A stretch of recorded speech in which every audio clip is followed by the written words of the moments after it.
MLA గారు స్థానికంగా చెరువుల కబ్జా, భూముల కబ్జా, ఇక నేను ఎన్ని చెప్పాలి డీటెయిల్స్ చెప్దామంటే భయంకరమైన పరిస్థితి ఉంది. ఇక్కడ మొత్తం కుత్బులాపూర్ని అయితే కబ్జాలపూర్ అని పెట్టేసారు. కూకట్పల్లి మొత్తం బ్లూ షీట్స్, ఎక్కడ చూడు బ్లూ షీట్సే. ఏం బ్లూ షీట్స్ ఏందో అర్థమే కావు, అన్ని బ్లూ షీట్స్ ఉన్నాయి ఎక్కడ చూస్తారు. కానీ ఇన్ని ప్రైవేట్గా ఇంత డెవలప్ అయిన వీళ్ళు తప్పితే ఎక్కడ ఒక గవర్నమెంట్ హాస్పిటల్ లేదు. ఒక 100 పడకల హాస్పిటల్ ఇంత 32 లక్షల మందికి ఏ ఒక్క నియోజకవర్గంలో లేదు. నిజంగా నాకు ఆశ్చర్యం అనిపిస్తుంది. నేను నవ్వుకుంటున్నాను, నేను అక్కడెక్కడ ఆదిలాబాద్ పోయి అభివృద్ధి జరగలేదు అనుకుంటున్నా. మేడ్చల్ లేనిది ఇట్లా పరిస్థితి ఉందని. గమ్మత్ ఏంటంటే 6 అడుగుల బుల్లెట్ హెల్త్ మినిస్టర్, ఆయన ఎక్కడ కట్టలే మరి 100 పడకల hospital. IT minister, de facto chief minister KTR గారు, ఆయన మొత్తం అసలు అర్బన్ ఏరియా అంతా మొత్తం అద్భుతంగా వేసేసిన మున్సిపాలిటీ అన్నారు. ఏం అద్భుతమైంది అసలు? మేడ్చల్ చూస్తే తెలుస్తుంది ఏం అద్భుతమైంది, ఏం అభివృద్ధి అయిందో. ప్రజలకు మాత్రం లాభం కాలే. అక్కడనో ఇక్కడనో 1-2 సీసీ రోడ్లు వేసారు, కానీ అన్ని సేమ్ ప్రాబ్లమ్స్. రిజిస్ట్రేషన్స్ ప్రాబ్లమ్స్ అట్లే ఉన్నాయి, నల్లా ప్రాబ్లమ్స్ అట్లనే ఉన్నాయి, నాలా ప్రాబ్లమ్స్ అట్లనే ఉన్నాయి. మరి ఏం అభివృద్ధి? అభివృద్ధి అంటే ఏంది? లైట్లు, రోడ్లు, ఇంటర్నేషనల్ బ్రాండ్లు, ఇంతేనా? మరి జనంకి ఏమైనా ఏం లేదా? దోమలు బుక్కుతున్నారు నిజంగా. దమ్మాయిగూడలో చూస్తేనైతే జనాలు ఘోరమైన పరిస్థితి ఉంది. ఈ ఇద్దరు కూడా మొత్తం చాలా చాలా డెవలప్ చేసినామని చెప్పుకునే బీఆర్ఎస్లో కూడా మేడ్చల్ అయితే అభివృద్ధి కాలేదు. కాంగ్రెస్ వచ్చినాక ఇక పెనంలోకి వెళ్ళి పొయ్యిలపడ్డ పరిస్థితి అయింది. ఆ మాత్రం అంతో ఇంతో జరిగింది కూడా కాంగ్రెస్ వచ్చినాక. మొత్తానికంటే మొత్తం కూడా అసలు ప్రజలకు కన్సర్న్ లేకుండా పోయింది. ఆ మాత్రం ఉన్న 5-6 హాస్పిటళ్లలో కూడా సూది ఉంటే దూది లేదు, దూది ఉంటే సూది లేదన్న పరిస్థితి ఉన్నది తప్పితే ఘోరమైన పరిస్థితి అయిపోయింది. సో దయచేసి నేను మేడ్చల్ జిల్లా ప్రజలను కోరేది ఒకటే, మీరు మనకు కావాల్సినటువంటి మౌలిక వసతుల కోసం డెఫినెట్గా నడుం బిగించి పోరాటం చేయకపోతే ఎవరు పట్టించుకోరు. మీరంతా బిజీగా ఉంటారు మాకు తెలుసు. అందరు పాపం హైదరాబాద్కి రావాలి, ఉద్యోగాలు చేయాలి, పోవాలి. అందరు పేద ప్రజలే, డిపెండెంట్గా ఉన్నటువంటి ప్రజలు అర్బన్ అయిపోయారు. ఇప్పుడు జిహెచ్ఎంసీ అయిపోయారు, ఇంకా ఘోరం అవుతుంది మీ పరిస్థితి. మౌలిక వసతుల కోసం మాత్రం పోరాటం చేద్దాం. జాగృతి మీ పక్షాన నిలబడుతుంది.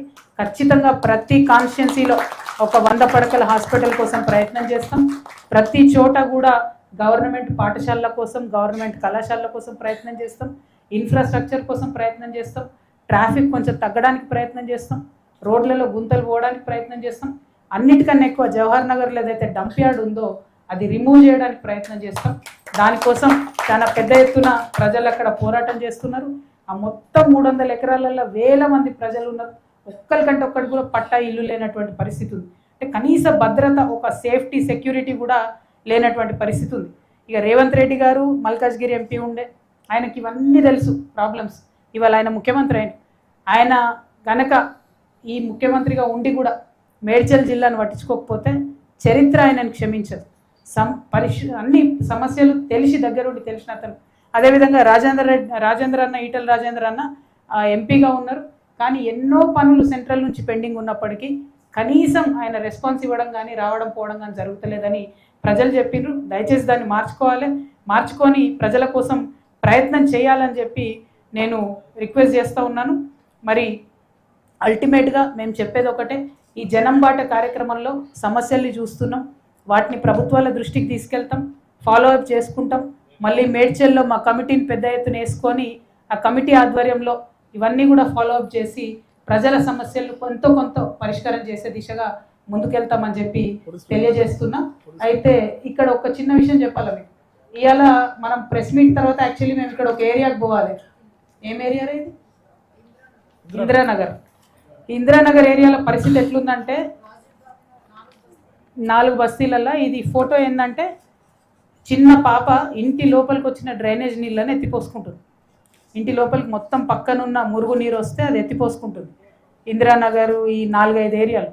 అయితే ఈ బస్తీ చూసి మేము ఇక్కడ క్లీన్ చేయమని డిమాండ్ చేద్దాం ప్రభుత్వాన్ని అనిపోతే ఇక్కడ ఎమ్మెల్యే గారు కృష్ణారావు గారు మేము ఆడ లంచ్ చేసే టైంలో ఆయన జేసీబీలు వేసుకొని అడిగిపోయాడు.